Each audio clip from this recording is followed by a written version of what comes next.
Hi everybody, it's Neil here, and I thought we'd do a quick vlog over the next 3 to 7 days, depending on how quickly I can get stuff, on creating the best setup for conferencing and streaming at home. So what's happened with me over the last 4 or 5 weeks is I started off in my office at home, brought some kit home from work, and then moved into the dining room and took over that as we did more and more virtual events and conferences and calls with clients. And this really isn't practical because we've got nowhere to eat our dinner.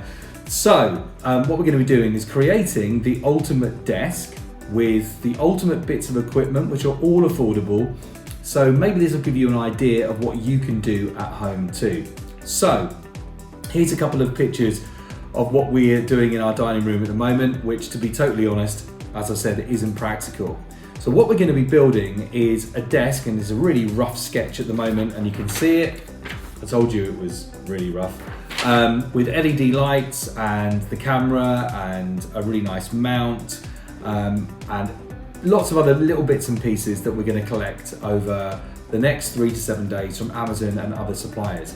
I just want to take you through the equipment that we are using though, quickly, which is the main equipment that won't change. So the main camera, which isn't this is my iPhone, is a Lumix G7. That's a Panasonic camera, it's discontinued, but you can get things like the Canon M50 and other Canon DSLRs, but you've got to make sure they have a clean HDMI out.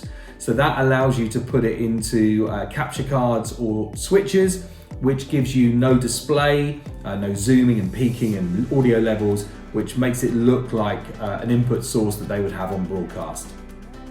Then we go on to the switcher or the capture card. It's actually both. We're using the A10 Mini, which is a fantastic 4 HDMI switcher, so you can put 4 things in there, maybe put a computer in there as well to show a presentation, and you can do pictures, picture-in-picture, which is a fantastic thing to do, especially at the moment with conferencing. For our computers, we're using MacBook Pros, which are fantastic.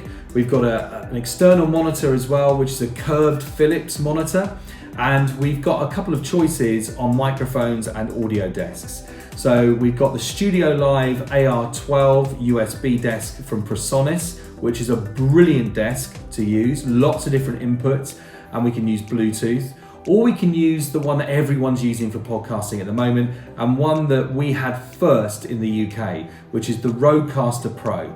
It's got some updated firmware allowing you to do some more stuff, and the pads on the side which allow you to do things like playing out music beds and sound effects. So you can take Bluetooth calls on this one as well, and the new software also allows you to tweak the way the microphones sound much better. So also microphones, let's talk about those. We've got a Neumann TLM 103, which is a professional, very high-end broadcast microphone for voiceovers. You don't really need that, but you need something good and directional, maybe like the Rode NT-G3, which is what we're using here, you can see on the screen, for some of our conferencing. So that's very directional, cuts down the echoes in the room. So we've got to bring all that together with a couple of other mounts and lights and green screen into one serious streaming and conferencing desk. So this is day 1. I'll update you as the parts come in. I'll also list out where they are and what they do and how much they are as well. So you can follow this and maybe get some ideas about building your own little system at home, because we're going to need this going forward. Stay safe and speak soon.